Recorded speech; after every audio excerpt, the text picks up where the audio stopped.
The glass shattered against the wall, missing Maya Russo's head by mere inches as she ducked behind the bar counter.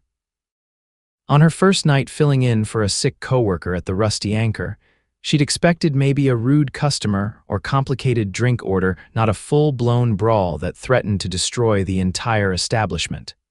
"Break it up," shouted the manager, Kenny, who at 62 and 5'7" was woefully outmatched by the two men destroying his bar. Maya peered over the counter. One man, tall with broad shoulders in an expensive-looking navy suit, now torn at the sleeve, had another man pinned against the jukebox. The second man, sporting a leather jacket and a day's worth of stubble, was struggling to break free while patrons scrambled to move tables out of the way. "That's enough," Maya shouted, grabbing the soda gun and emerging from behind the bar. Neither man paid her any attention as they exchanged blows. She aimed the soda gun and fired, drenching both men with sticky cola. They froze, water dripping from their faces, and turned toward her in unison. "This isn't high school," Maya said, her voice steady despite her racing heart. "Whatever this is about, it ends now. You're both leaving." The man in the suit wiped his face, his expression transitioning from anger to something unreadable as he looked at Maya. His dark hair was plastered to his forehead, and there was a cut above his eye that was beginning to swell. "She's right," he said, backing away and straightening his ruined jacket. "This isn't worth it." The other man spat on the floor. "Of course it isn't now that Daddy's credit card isn't working so well for you, right?" The suited man tensed again, but Maya stepped between them, her back to the man in the suit as she faced the other. "Out," she said firmly. Now, the man in the leather jacket sized her up, then smirked. "Whatever, place is a dump anyway." He pushed past her, deliberately bumping her shoulder, and stormed out. Maya turned to face the remaining man, who was dabbing at his bleeding eyebrow with a cocktail napkin. "You too," she said. "I should at least pay for the damages," he replied, his voice deep and surprisingly gentle. "Management will send you a bill. Just go before he comes back with friends." The man nodded but paused as he was about to leave. "Thank you, that wasn't my finest moment." "Next time, try using your words," Maya replied, already turning away to assess the damage to the bar. She didn't see him slip a business card under an undamaged glass on the bar, nor did she notice Kenny retrieving it with wide eyes after the man had gone. The next morning, Maya woke to her phone vibrating incessantly. She groaned, reaching for it blindly from beneath her covers. "Hello." She mumbled, "Maya, did you really spray Yates Ellison with soda last night?" Tina, her coworker and friend, practically screamed into the phone. "Who?" Maya sat up, rubbing sleep from her eyes. "The guy in the suit at the bar." "Kenny just called me in a panic because apparently you hosed down one of the wealthiest men in the city." Maya's stomach dropped. "The what now?" "Yates Ellison, shipping magnate, owner of Ellison Maritime, literal billionaire. He apparently left his card and told Kenny to call him about damages, and Kenny nearly had a stroke when he realized who he was." Maya flopped back onto her bed. "Great. I sprayed a billionaire with cola on my first night. I'm definitely getting fired." "Actually," Tina said, "Kenny wants you to come in early tonight. Apparently Ellison specifically mentioned you." Maya's heart sank further. "Probably wants to get me fired personally. Or maybe he found your take-charge attitude refreshing," Tina teased. "Show up early and find out." Maya arrived at the Rusty Anchor 2 hours before her shift, her stomach in knots. The bar was still closed, but Kenny was already there, nervously rearranging bottles. "You wanted to see me?" Maya asked, bracing for the worst. Kenny turned, looking more anxious than angry. "Maya, do you have any idea who you stood up to last night?" "I'm gathering he's someone important," she said cautiously. "Important, the Ellisons own half the ports on the eastern seaboard. Yates Ellison himself called me this morning, personally." Maya winced. "I'm sorry, no, that's not it," Kenny interrupted. "He's sending someone to assess the damages, but he's already wired money to cover everything plus extra, and he specifically asked about you." "Me, why?" "Didn't say, just asked if you'd be working tonight." Kenny handed her an envelope. "And he left this for you?" Maya hesitantly took the envelope. Inside was a handwritten note on heavy cream-colored stationery, I'd like to properly thank you for intervening last night. My behavior was inexcusable. If you're willing, I'll be at Harborview Restaurant at 8 p.m. tomorrow. Just tell them your name at the door, no pressure, just gratitude. Yates Ellison, you're not going, are you? Kenny asked, reading over her shoulder. Maya folded the note. I don't know, seems weird. Weird, it's Yates Ellison. His family has been shipping goods through this harbor for 3 generations. The guy is on the cover of business magazines, Maya shrugged. And that makes his bar fight less weird, Kenny sighed. Just be nice if you do go. The rusty anchor could use a wealthy patron. As Maya prepped the bar for opening, her mind kept returning to the note and the man who'd written it. She remembered his composure after she'd intervened, how quickly he'd backed down. There had been something in his eyes, not entitlement or anger, but something more complex. Maybe even embarrassment. By the end of her shift, curiosity had won out over caution. She would meet him in a public place and hear what he had to say. Harborview Restaurant sat atop the city's tallest hotel, offering panoramic views of the harbor and the ocean beyond. Maya felt severely underdressed in her best black dress as the hostess led her to a private corner table where Yates Ellison stood waiting. He looked different now, polished, controlled, in a perfectly tailored gray suit with not a hair out of place. The cut above his eye was nearly invisible beneath expert concealer. Only when he smiled, revealing a slight chip in an otherwise perfect front tooth, did she recognize the man from the bar. Miss Russo, he said, extending his hand. I'm glad you came. I was curious, she replied honestly, shaking his hand. Not every day I get invited to dinner by someone I've sprayed with soda. A flicker of amusement crossed his face as he pulled out her chair. Not my proudest moment, I admit, but it did lead to this meeting, so perhaps I should be grateful. Once seated, Maya took in the elegant table setting, the stunning view, the bottle of champagne already chilling in a silver bucket. This seems excessive for a thank you. Consider it an apology as well. My behavior was uncharacteristic. Maya studied him. Up close, she could see the faint shadows under his eyes, the tension in his shoulders beneath the expensive suit. What was that fight even about? Yates sighed, pouring champagne for them both. Honestly, nothing worth mentioning. A misunderstanding that escalated because I've been under pressure lately and wasn't thinking clearly. Do you know that man? Never met him before in my life. Yates shook his head. He bumped into me, I spilled my drink, words were exchanged. It was childish. Meyer accepted the champagne but didn't drink. So why invite me here? You could have just sent flowers to the bar or something. Yates leaned back, regarding her with interest. Most people in this city know who I am. They treat me accordingly with deference, caution, or outright fawning. But you. He smiled slightly. You treated me like anyone else who was making trouble in your bar. It was refreshing. I didn't know who you were, Maya pointed out. Exactly. And now that you do, Maya considered this. Well, I still think getting into a bar fight is pretty immature, billionaire or not.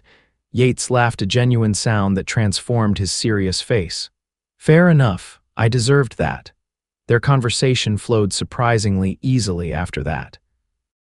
Maya learned that Yates had recently taken over as CEO of Ellison Maritime after his father's retirement, that he preferred sailing his own small boat to the family's yacht, and that despite his wealth, he often ate takeout alone in his office. In turn, she told him about her job as an event photographer, how she was bartending part-time to make ends meet until wedding season picked up, and about her dream to eventually open her own studio. So you see people at their most authentic moments, Yates observed. That's what I love about photography, finding the real emotion in staged situations. And what did you see when you looked at me at the bar? He asked suddenly. Maya met his gaze. Someone who wasn't used to losing control and who was ashamed of having done so. A moment of silence stretched between them. Perceptive, he finally said softly. When they parted ways 3 hours later, Yates insisted on having his driver take her home. At her door, he thanked her again. I enjoyed tonight more than I expected to, Meyer admitted. Enough to consider seeing me again, Yates asked. Perhaps somewhere less formal next time, Maya hesitated. You realize how strange this is, right? We met during a bar fight. Some of the best stories start in unexpected places, he replied with a small smile. Think about it. You have my number. 3 days passed before Maya worked up the courage to text him. They met at a small, family-owned Italian restaurant where Yates was greeted by name but without fuss. Maya was surprised to discover how normal he could seem away from the trappings of wealth, dressed in jeans and a simple button-down shirt, speaking passionately about books and films. You're not what I expected, she told him over tiramisu. What did you expect? Someone more. I don't know, entitled, corporate? You run a billion-dollar company, but you're sitting here arguing about Weatherhand's shot first. Yates laughed. The company is the family legacy, not my identity. My father never understood that distinction. He wanted me to be Ellison Maritime, not just run it.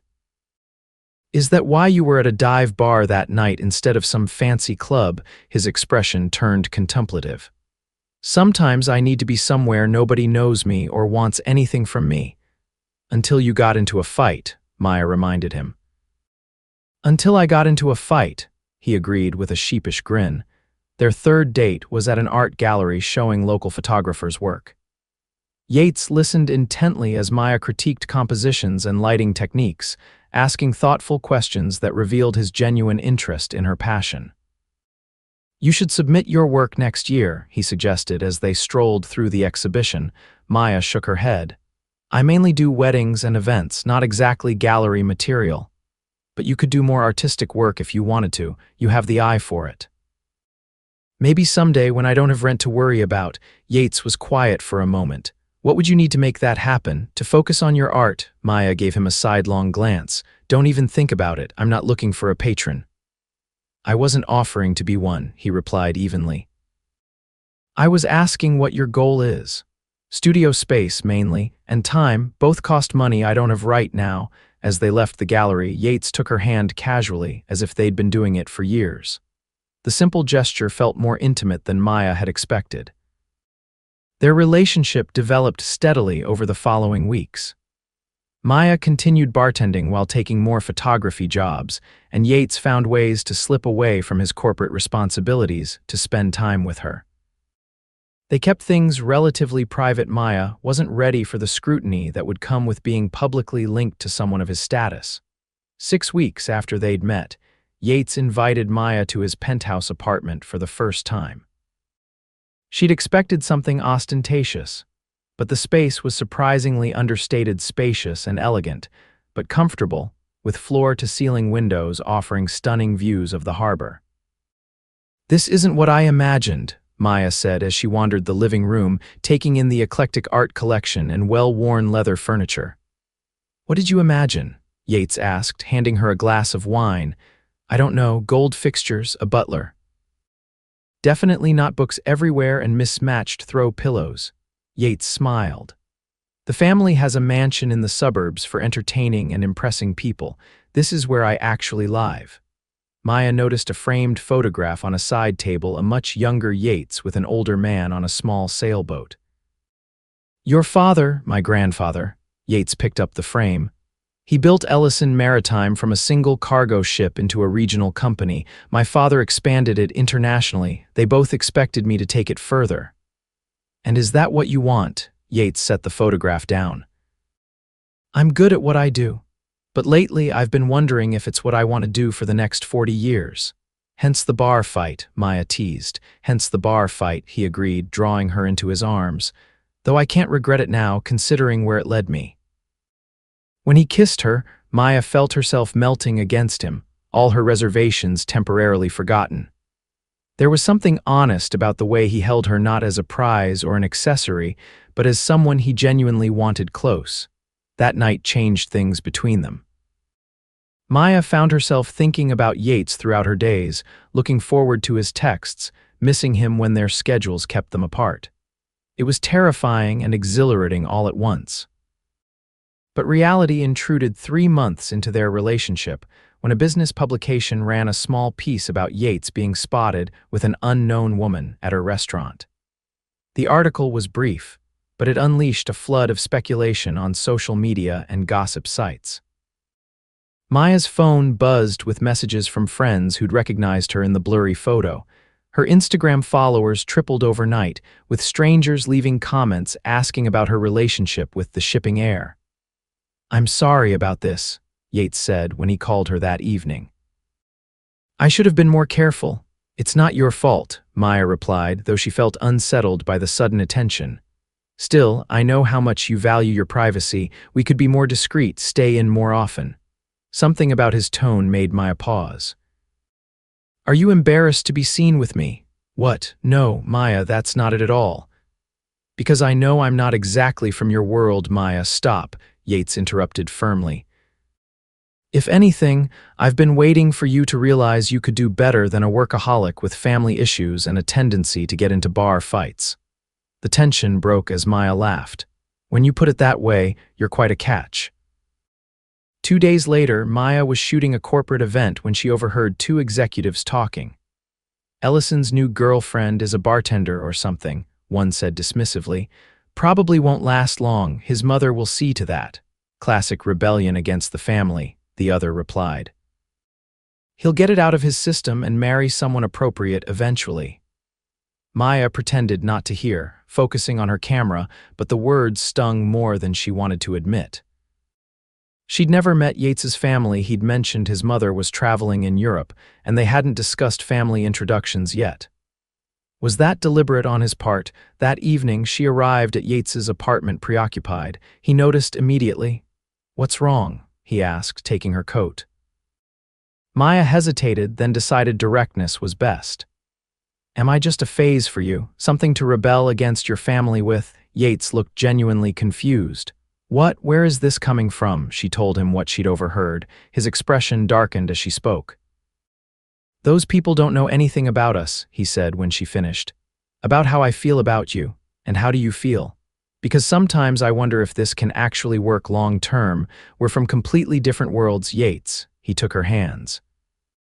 "I know we haven't talked about the future explicitly, maybe because I've been afraid of scaring you off, but Maya, I've never felt this way about anyone before."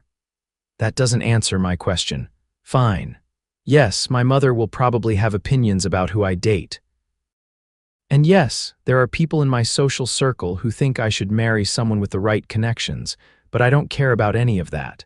He cupped her face. "I'm falling in love with you, Maya. That's not a phase or a rebellion. It's the most real thing in my life right now." The sincerity in his eyes made her breath catch. "I'm falling in love with you too," she admitted softly, "but I'm scared of what that means, of how complicated it could be."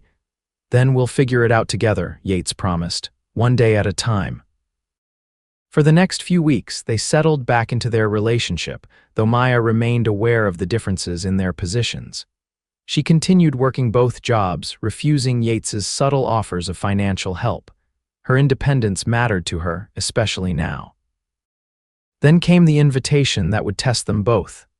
Ellison Maritime was celebrating its 75th anniversary with a gala, and as CEO, Yates was expected not only to attend but to give the keynote address. "I'd like you to come with me," he told Maya one evening as they walked along the harbor. "As my date?" Maya stopped walking. "That's very public." "It is," he agreed, "and you can absolutely say no, but I'm tired of hiding how important you are to me. Your family will be there, everyone will be there, it's a major event for the company." He squeezed her hand. "But you wouldn't be alone, I'd be with you the whole time." Maya took a deep breath. "Okay, I'll go." The night of the gala arrived too quickly. Maya wore a midnight blue gown that she'd stretched her budget to afford, refusing Yates's offer to buy her something. He'd compromised by sending a small box containing a pair of simple diamond earrings, just borrowed. The note had read, though Maya suspected otherwise. The Historical Maritime Museum had been transformed for the event. Crystal chandeliers hung from the ceiling, casting a warm glow over exhibits and elaborate floral arrangements. Waiters circulated with champagne and hors d'oeuvres among the city's elite business leaders, politicians, and social figures. Maya felt eyes on her as Yates led her through the crowd, his hand steady at the small of her back. He introduced her confidently to everyone they met, never hesitating or qualifying their relationship. She began to relax slightly, drawing strength from his obvious pride in having her there. Then a striking woman in her 60s, elegant in a tailored burgundy gown, approached them. Maya knew immediately from her bearing and the shape of her eyes, so like Yates's, that this was his mother. "Yates, darling," the woman said, kissing her son's cheek before turning a calculating gaze on Maya. "You must be the photographer I've heard so much about." "Mother, this is Maya Russo," Yates said firmly. "Maya, my mother, Elaine Ellison." "It's a pleasure to meet you, Mrs. Ellison," Maya said, extending her hand. Elaine took it briefly. "How interesting that you work 2 jobs, such ambition." "Maya is an exceptional photographer," Yates interjected. "She's building her own business." "How entrepreneurial," Elaine replied with a thin smile. "Yates, the governor is asking for you. Perhaps you should say hello before your speech." "We'll both go over in a moment," Yates replied, his tone making it clear they were a package deal. Elaine's smile didn't waver. "Miss Russo, I hope we'll have a chance to speak more later. I'm sure you have an interesting perspective on many things." As she glided away, Maya let out a breath. "Well, that was subtle." "I'm sorry," Yates murmured. "She'll come around eventually." "Will she, though? I'm pretty sure interesting perspective is rich person code for completely unsuitable." Yates turned to face her fully. "Maya, listen to me. My mother's opinion doesn't dictate my choices." "It never has." "The bar fight suggests otherwise," Maya said with a small smile. "Seems like there's some rebellion in you after all." Yates laughed softly. "Maybe you're right, but this isn't about rebelling. It's about finally finding something real in a world that often feels anything but." Before Maya could respond, they were interrupted by the event coordinator informing Yates it was time for his speech. He squeezed Maya's hand before making his way to the podium. Maya watched with pride as Yates commanded the room's attention, speaking eloquently about the company's history and future. He was in his element here, confident, articulate, respected. It was a side of him she'd glimpsed, but never fully witnessed until now. "While we celebrate our past tonight," Yates was saying, "I've been thinking a lot about the future, not just of Ellison Maritime, but of what truly matters in life." His eyes found Maya in the crowd, and her heart skipped. "Sometimes the most important changes in our lives come from unexpected places. 3 months ago, I was reminded rather forcefully." A knowing chuckle rippled through those who'd heard rumors of the bar incident. "That success means nothing if you're not living authentically." The room had gone completely silent, everyone captivated by the personal turn of his speech. Ellison Maritime will continue to evolve and grow as it has for 75 years. But tonight, I'm most grateful for the reminder that behind every business, every fortune, every title, there are simply people, trying to connect with other people in meaningful ways. After the speech, Maya was approached by countless guests curious about the woman who had clearly inspired the CEO's unexpected words. She fielded questions gracefully, though she noticed Elaine Ellison watching from across the room with an unreadable expression. Later, as they swayed together on the dance floor, Maya rested her head against Yates's shoulder. "Your speech was beautiful," she murmured. "I meant every word," he replied. "Being with you has changed everything for me, Maya, even though I ruined your suit with soda." "Especially because of that." His arms tightened around her. "No one had called me out on my behavior like that in years. It was exactly what I needed." As the gala wound down, they slipped away from the crowd, finding a quiet balcony overlooking the moonlit harbor. "I have something to show you," Yates said, pulling an envelope from his jacket pocket. "Consider it an early birthday present." Curious, Maya opened it to find a set of keys and what looked like a lease agreement. "What is this?" "A studio space, in the Arts District." "It's yours for a year with an option to renew." Maya stared at him. "Yates, I can't accept this." "Before you refuse," he said quickly, "hear me out. This isn't charity or me trying to show off. It's an investment in your talent. The space was sitting empty in a building my company owns anyway." And, he continued, "I've spoken with the coordinator for Ellison Maritime's corporate events. They'd like to hire you as their official photographer for all company functions. It's a legitimate contract. You can negotiate the terms directly with them." Maya was speechless. "I know your independence matters to you," Yates said softly. "I'm not trying to take that away, but partners support each other's dreams, don't they?" Partners, Maya repeated, testing the word. That's what I want us to be, partners, equals in all the ways that matter. Maya looked down at the keys in her hand, then back at the man before her, the billionaire who'd gotten into a bar fight, who'd let her spray him with soda, who'd shown her pieces of himself few others ever saw. I love you, she said simply. Yates's face lit up with a smile that made him look younger, freer. I love you too, so much. As they sealed their declaration with a kiss, the harbor lights twinkled below them like stars fallen to earth, witnesses to a love story that had begun in chaos but found its way to clarity. 6 months later, Maya's first gallery showing opened in her new studio space. The centerpiece was a striking black and white photograph titled Intervention, a carefully staged recreation of their first meeting, with cola droplets suspended in air between two silhouetted figures. Yates stood proudly beside her all evening as critics praised her unique perspective and emotional depth. And if anyone thought it strange that the shipping magnate Yates Ellison was dating a photographer who had once broken up his bar fight, neither of them cared. They were writing their own story now, one unexpected chapter at a time. Even Elaine Ellison eventually warmed to Maya, especially after seeing how genuinely happy her son had become. Perhaps your perspective is interesting after all, she admitted one Sunday dinner, which Maya took as high praise indeed. A year to the day after their first meeting, Yates proposed on the balcony of the Rusty Anchor, which he'd rented out for the evening. Kenny served them drinks, with no soda guns in sight, and Maya said yes before Yates could even finish asking the question. Their wedding was a blend of worlds elegant without being ostentatious, attended by shipping executives and bartenders alike. They wrote their own vows, and Yates didn't leave out the part about getting into a fight with a stranger and being soaked with cola by the love of his life. Sometimes, he said, looking into Maya's eyes as their guests laughed, the universe knows exactly what we need, even when it comes in the most unexpected packaging. Maya couldn't have agreed more.